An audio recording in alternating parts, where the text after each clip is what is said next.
Type से question होते हैं जो ये सीरीज़ चली हुई होती है और आपको ये फाइंड करना होता है। तो एक क्वेश्चन इससे भी भाई 2 से 3 क्वेश्चन थे और ये इस टाइप से जो क्वेश्चन होते हैं इससे आपको देख के बताना होता है कि इस टाइप का कौन सा अगली जो टर्म होगी इससे मैच करती हुई। तो इससे भी भाई 3 से क्वेश्चन थे इसमें भी। हेलो दोस्तों, कैसे हो आप सभी? आई होप सभी अच्छे होंगे। तो आज था मेरा एएलपी का एग्ज़ाम। तो देख सकते हो ये रहा मेरा एडमिट कार्ड और इसको देख के मैं आ चुका हूँ। तो मैं आपको बताता हूँ कि कैसा रहा मेरा एग्ज़ाम और किस किस टॉपिक से जो थे क्वेश्चन आए हुए थे। तो बने रहे वीडियो में। सबसे पहले मैं आपको बता देता हूँ कि 75 क्वेश्चन थे और 60 मिनट का टाइम था इसके लिए आपको करने के लिए। और जो थे वो पहली बात कर लेते हैं मैथमेटिक्स की। मैथमेटिक्स से किस टॉपिक से क्वेश्चन आए हुए थे? तो मैथमेटिक्स से दोस्तों क्वेश्चन आए थे, 2 क्वेश्चन आए थे मेरे को मेरी शिफ्ट में। पार्टनरशिप के क्वेश्चन आए थे। पार्टनरशिप का जो एक क्वेश्चन था वो तो काफ़ी ज़्यादा इजी था, मगर जो दूसरा क्वेश्चन था, दूसरे क्वेश्चन में भाई कैलकुलेटिव सा क्वेश्चन था वो मुझसे छूट गया है। तो इसके बाद बात करते हैं हाइट एंड डिस्टेंस की। हाइट एंड डिस्टेंस का क्वेश्चन था जिसमें आपको आमनमन कोण और उन्नयन कोण आपको दिया होता है, उसमें आपको हाइट डिस्टेंस जो थी फाइंड करनी होती है। और उसके बाद बात कर लेते हैं स्पीड एंड डिस्टेंस की। स्पीड एंड डिस्टेंस की ट्रेन से भाई 2 से 3 क्वेश्चन आ रहे हैं। जो 2 क्वेश्चन थे, 2 तो काफ़ी ज़्यादा ईजी थे। वो सामने से जो ट्रेनें आती हैं उसके आपको टाइम या काउंट करना होता है, तो वो तो मैंने कर ली थी। मगर एक जो क्वेश्चन था थोड़ा कैलकुलेटेड था, उसमें स्पीड थोड़ी पॉइंट में दे रखी थी, तो वो करने में थोड़ा मेरे को टाइम ज़्यादा जा रहा था, तो इसलिए मैंने उसको स्किप कर दिया। तो उसके एक क्वेश्चन था दोस्तों जिसमें आपको एरिया फाइंड करना था पंचभुज का, जिसमें आपको एक स्क्वायर का एरिया दिया था और उससे आपको उसके बराबर आपको पंचभुज का एरिया दिया था। तो पंचभुज का उन्होंने कुछ पूछ रखा था, तो भाई उसका तो मेरे को फार्मूला नहीं आता था, इसलिए मैंने सोचा ऐसे टाइम जरूर वेस्ट करना है इस पर, तो मैं उसको स्किप कर दिया, सीधे आगे चला गया। फिर उसके बाद भाई अगला क्वेश्चन था पाइप से। पाइप और टंकी के 2 क्वेश्चन थे, वो काफ़ी ज़्यादा ईजी थे, तो आप भी बना लोगे उसको। तो नेक्स्ट टॉपिक है वो था डिस्काउंट से। भाई डिस्काउंट से 3 से 4 क्वेश्चन थे डिस्काउंट में से। जो उसमें डिस्काउंट थे भी काफ़ी ज़्यादा इजी क्वेश्चन थे, जिसमें आपको एक डिस्काउंट दिया था, दूसरा डिस्काउंट दिया था, फाइनल डिस्काउंट आपको बताना था।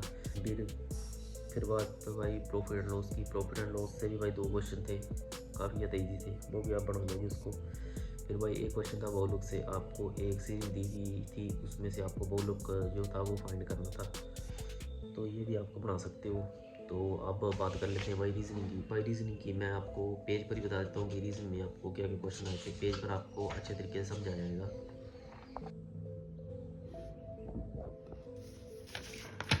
तो भाई पहले मैं आपको बता देता हूँ कि जो इस टाइप से क्वेश्चन होते हैं जो ये सीरीज़ चली हुई होती है और आपको ये फाइंड करना होता है।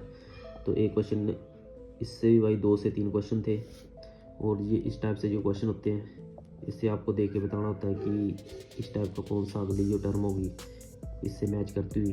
तो इससे भी भाई 3 से क्वेश्चन थे इसमें भी।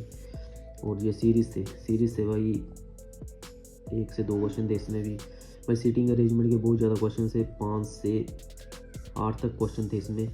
तो ये भाई काफ़ी ज़्यादा टाइम खा रहे थे, तो इसको मैंने एंड में किए थे सोल्व। एंड में मुझसे लगभग 4 सोल्व हो गए थे, मगर 3 रह गए थे मुझसे।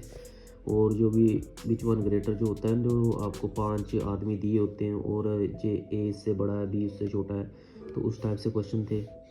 और स्टेटमेंट वाले क्वेश्चन थे भाई, जो आपको दी होती है 2 स्टेटमेंटें दी होती हैं, उसमें कौन सी स्टेटमेंट आपकी सही है, बहुत ही। बाकी सिलोजिज्म से क्वेश्चन थे, जो होते हैं ना वो सभी पक्षी ये हैं, सभी ए बी हैं, सभी बी सी हैं, तो उस टाइप से क्वेश्चन थे।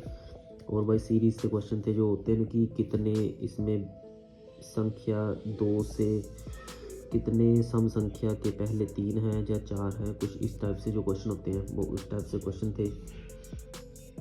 तो भाई रीजनिंग का मैंने आपको बता दिया कि रीजनिंग के किस टाइप से क्वेश्चन आ रहे हैं। काफ़ी ज़्यादा इजी रीजनिंग आ रही है, तो आप उनको इजी तरीके से बना सकते हो। मगर भाई जो है भाई टाइम ज़्यादा लग जा रहा है पेपर को सोल्व करने में। मेरे को तो भाई काफ़ी ज़्यादा टाइम लग गया था, क्योंकि मैंने लगभग 60 मिनट थे, तो 50 मिनट में मैंने जो थे अपने 75 क्वेश्चन में देखा चुका था जो मेरे को आते थे। तो मैंने लगभग 51 के आसपास तो थे क्वेश्चन सोल्व कर लिए थे 50 मिनट में, जो मेरे को ठीक ठीक आते थे। फिर उसके बाद फिर मैंने 1-2 बार क्वेश्चन देखे, तो फिर मेरे से 3 से 4 क्वेश्चन और सोल्व हुए। और साइंस के मैंने 3 से 4 क्वेश्चन किए हैं। साइंस के क्वेश्चन भाई एक तो रिएक्शन से था, एक था जो फिर एक से आई है, उसको आप उसको पानी में डालते हो तो उसका जो रंग जो फैल क्यों जाता है, इस टाइप से क्वेश्चन था। और एक साउंड से क्वेश्चन था जो आपको बताते हैं साउंड बनाते हैं तो उसकी फ्रिक्वेंसी पर क्या फ़र्क पड़ जाता है, कुछ इस टाइप से क्वेश्चन था।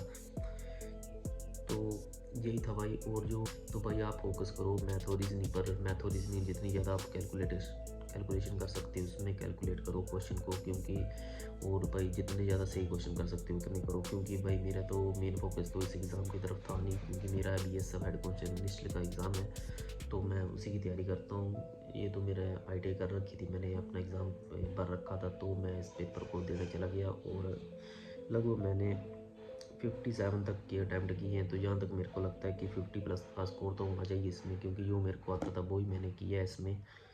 तो आपकी क्या राय है कितनी कट ऑफ जा सकती है OBC कैटेगरी की में, क्योंकि मेरी OBC कैटेगरी है तो आपको बताना कि कितनी कट ऑफ इसकी जा सकती है।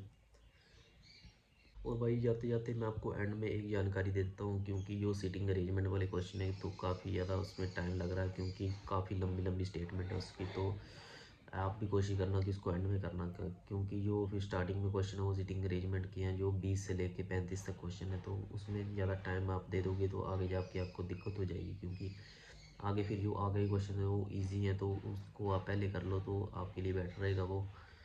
तो भाई इतना ही था वीडियो में। अगर आपको वीडियो अच्छी लगी हुई तो चैनल में सब्सक्राइब करें और वीडियो को लाइक करें। मैं मिलता हूँ आपके साथ एक और नई जानकारी के साथ। तब के लिए गुड बाय दोस्तों, ख्याल रखिए अपना, बेस्ट ऑफ लक आपके एग्ज़ाम के लिए।